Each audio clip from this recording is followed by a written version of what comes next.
दीवारों पे प्लास्टर करने से पहले इन दीवारों की तराई होती है, पानी लगाना पड़ता है और इस तरह ईंटों में चमक और वहाँ पे पानी का स्टे होना ये बहुत ज़रूरी है। और गर्मी के दिनों में आपको ये काम बार बार करना पड़ता है। जितनी अच्छी दीवारों की तराई होगी इतना ही सीमेंट अच्छे तरीके से पेस्ट होगा और उसकी मजबूती भी बढ़ेगी।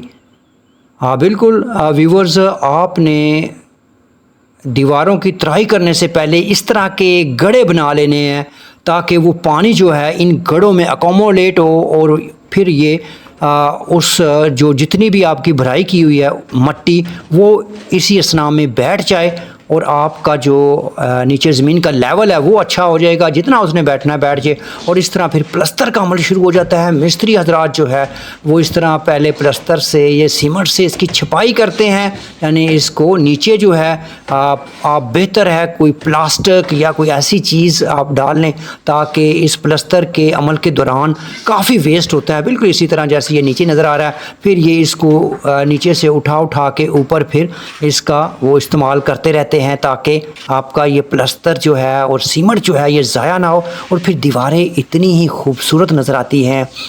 ये इन मिस्त्री हजरात, इन कारीगरों की मेहनत होती है कि जो इन दीवारों के ऊपर ये खूबसूरत आपको प्लास्टर नज़र आ रहा है जी।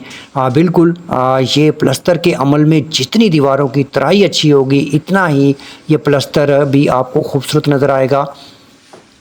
और प्लास्टर के इस अमल में यहाँ पे एक बड़ा सा पिड़ बनाया जाता है जिसके ऊपर वो मिक्स करता है। जितना अच्छा ये रेत और सीमेंट की मिक्सिंग होगी इतनी ही आपका जो प्लास्टर है वो फाइन होगा।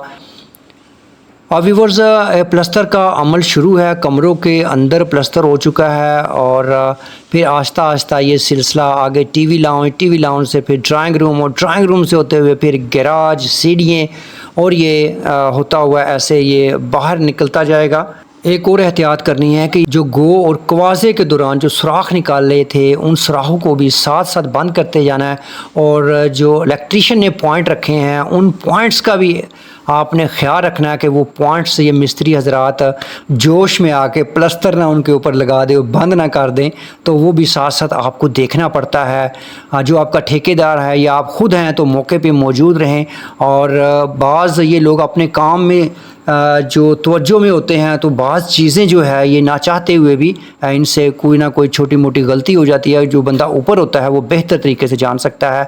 बिल्कुल जी, ड्राइंग रूम में अभी हम पहुंच चुके हैं और इस ड्राइंग रूम की दीवारों की तराई कर चुके हैं। इसका तरीक़ेकार ये होता है कि जिसका प्लास्टर आपने करना है आपने छुट्टी करने से पहले इन मज़दूरों को, अपने मिस्त्रियों को कहना है कि इसकी तराई कीजिए और सुबह आके तो एक दफ़ा फिर तराई के साथ जब आप लगाएंगे तो वो सीमेंट बड़ा अच्छा लगेगा।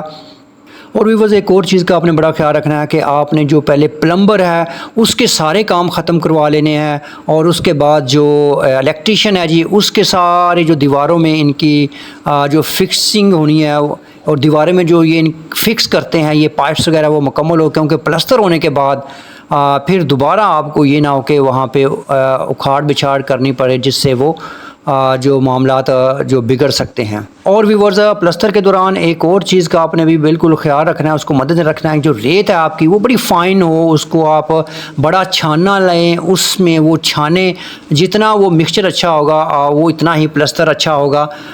और इसके बाद जो एक्टिविटी रह जानी है वो है फ्रंट एलिवेशन।